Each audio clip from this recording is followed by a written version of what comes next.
ശാന്തമ്മേ. രാത്രി മുഴുവൻ സ്റ്റേഷനിലായിരുന്നു. കുറെ കടലാസിലൊക്കെ ഒപ്പിച്ചിട്ട് പുലർച്ചെയാ വിട്ടത്. അപ്പൊ ആ കുത്തുകൊണ്ടവനോ ബോസ്? അയ്യോ, അയാൾ ആശുപത്രിയിലെത്തിയില്ല. അതിനു മുമ്പ് ഈ കുട്ടിയെ തൽക്കാലം പണിക്കരേട്ടൻ്റെ അടുത്ത് നിർത്താൻ SI മാം പറഞ്ഞു. ഓ, നീ എന്തെങ്കിലും വന്നേ.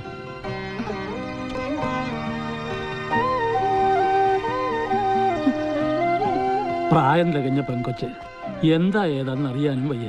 കുത്തും കേസും കോടതിയും പ്രശ്നങ്ങളും ഒക്കെ വേറെ. എന്ത് സമാധാനത്തിൽ നിർത്തിവിടാ? ഒരു കുടുംബമല്ലേ? തന്നെയല്ല, ഇവിടെ ഇവിടെ കയറ്റി താമസിപ്പിച്ചു എന്ന് പറഞ്ഞാൽ നാളെ ഗൗരി വടിയും വാളും ഒക്കെ ആയിട്ട് വരില്ലേ? അവന് വലിയ ശിക്ഷ കിട്ടുമെന്നാ SI മാം പറഞ്ഞത്. അവന്റെ ശല്യം ഉടനെ ഒന്നും ഉണ്ടാവില്ല. ഇനി ഇറങ്ങുമ്പോഴേക്കും ആ കുട്ടി ഇടാ എന്നൊക്കെ പറഞ്ഞ അവള് പാവാ പണിക്കരേട്ടാ. അനാഥാലയത്തിലായിരുന്നു. അതിന്റെ മാനേജർ ഒരു പെണ്ണുമ്പിള്ള ഇവിടെ പട്ടണത്തിൽ ഒരു ജോലി ശരിയാക്കാമെന്ന് പറഞ്ഞ് ഇവിടെ കൊണ്ടുവന്ന് ഗൗരിക്ക് വിൽക്കുകയായിരുന്നു. ആയിക്കോട്ടെ, ഇനിയിപ്പോ അറിയിച്ച ആ അനാഥാലയക്കാർ വന്ന് കൊണ്ടുകൊള്ളൂല്ലേ? അവളിനി അങ്ങോട്ട് പോവില്ല, ചീത്തയാവുമെന്ന്. ഇവിടെ എത്തിയത് കൊണ്ട് രക്ഷപ്പെട്ടതാണെന്ന്. അതുകൊണ്ട് ആ പണിക്കരേട്ടൻ്റെ അടുത്ത് നിർത്തുന്ന കാര്യം ഇനി നമ്മളും കൂടെ കൈവിട്ട ആ കുട്ടി വല്ല.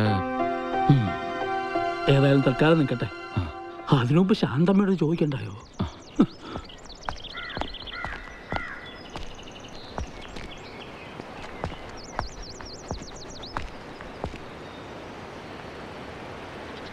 ശിവ.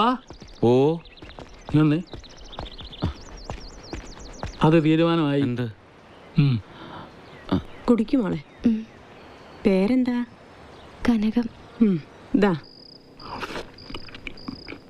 SIയെ കണ്ടു. കനകമാണ് ഒന്നാം സാക്ഷി. 2ഉം 3ഉം സാക്ഷി ഞാനും ശിവനും. ഞാൻ കാരണം. ഓ, ഇത്രയല്ലേ ഉണ്ടായുള്ളൂ എന്ന് സമാധാനിക്കുമോളെ. അന്നേരം ശിവൻ ഇടപെടാൻ തോന്നിയത് കനകത്തിന്റെ ഭാഗ്യം. അല്ല, അവൻ അങ്ങനെയാ. ഒരു കൊള്ളരുതായ്മയും കണ്ടു നിൽക്കാൻ പറ്റില്ല. ഒരു കണക്കിന് പറഞ്ഞാൽ കൊച്ചിനെ പോലെ തന്നെയാ അവനും. ആരുമില്ല. മോള് കഴിക്ക്. അമ്മയെ കണ്ട ഓർമ്മയില്ല. അച്ഛനും ചെരുപ്പ് തന്നാക്കുന്ന ജോലിയായിരുന്നു. മാരകമായ എന്തോ അസുഖം വന്ന് മരിച്ചു. അവനൊന്ന് കൊച്ചുകുട്ടിയാ. പിന്നെ അവൻ്റെ സ്വന്തക്കാരും ബന്ധുക്കാരും ഞങ്ങളൊക്കെ തന്നെയാ. ഉള്ള സൗകര്യത്തിന് ഇവിടെ ഞങ്ങളോടെ കൂടാന്ന് പറഞ്ഞാൽ അവൻ കേട്ടില്ല. പണിയെടുത്ത് ജീവിക്കണം, ആരെയും ആശ്രയിക്കാണ്ട് ജീവിക്കണം. അതുകൊണ്ടെന്താ, ആ ബസ് സ്റ്റാൻഡ് തന്നെയാ ഇപ്പോഴും അവൻ്റെ താവളം.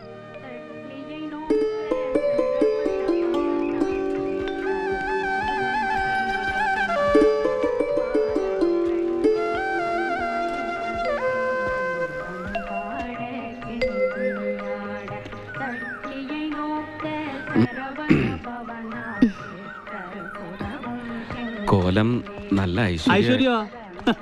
ഇത് കണി കണ്ടോണ്ട് പണിക്ക് പോണതും നല്ല ഐശ്വര്യ. പക്ഷെ എന്നും ഇങ്ങനെ കോല വിടാൻ കനക ഇവിടെ കാണുമോ? നീ തന്നെ ഒന്ന് ചോദിച്ചു നോക്ക്. പണിക്കരേട്ടൻ എന്ത് പണിയായി കാണിച്ചത്?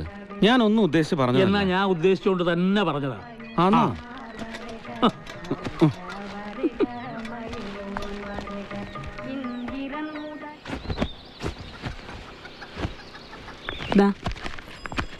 പിന്നെ കനകത്തിനെന്തോ ഒരു കാര്യം പറയാനുണ്ടെന്ന്. എന്താ?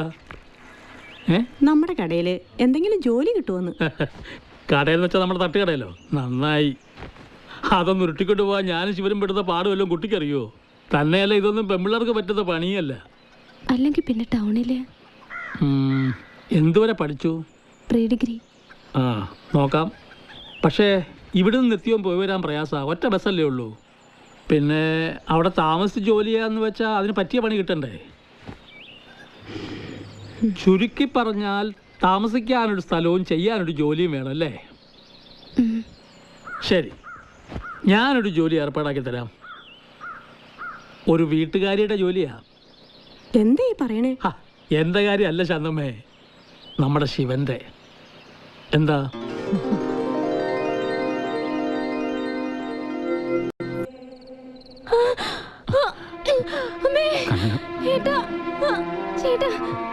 ശാന്തമ്മ ചേച്ചി വിളിക്ക്. ചേട്ടാ, ശാന്തമ്മ ചേച്ചി വിളിക്ക്. വിളിക്കാൻ.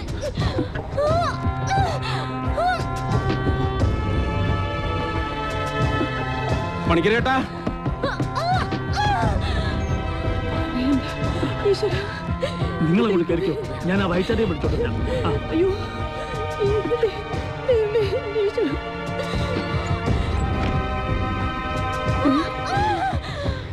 മോളെ, സാരമില്ല. ഈശ്വരാ. സാരമില്ല മോളെ.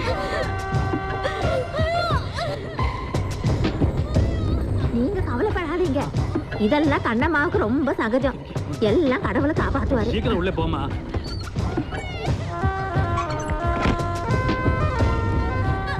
മോളെ, പേടിക്കണ്ട, പേടിക്കണ്ട.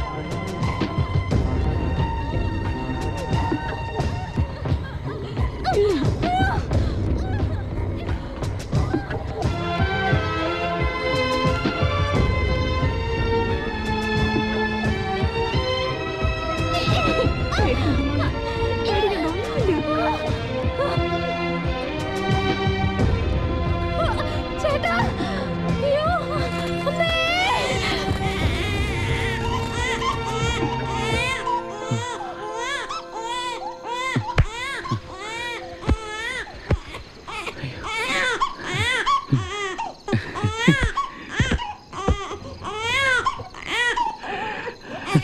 പെൺകുട്ടിയല്ലേ?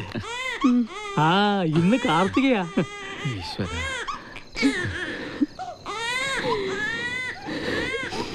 പിന്നെ കനകം. കനകം, ഏ? നമ്മുടെ കനകം. കനകം. ഏ? ഈശ്വരാ.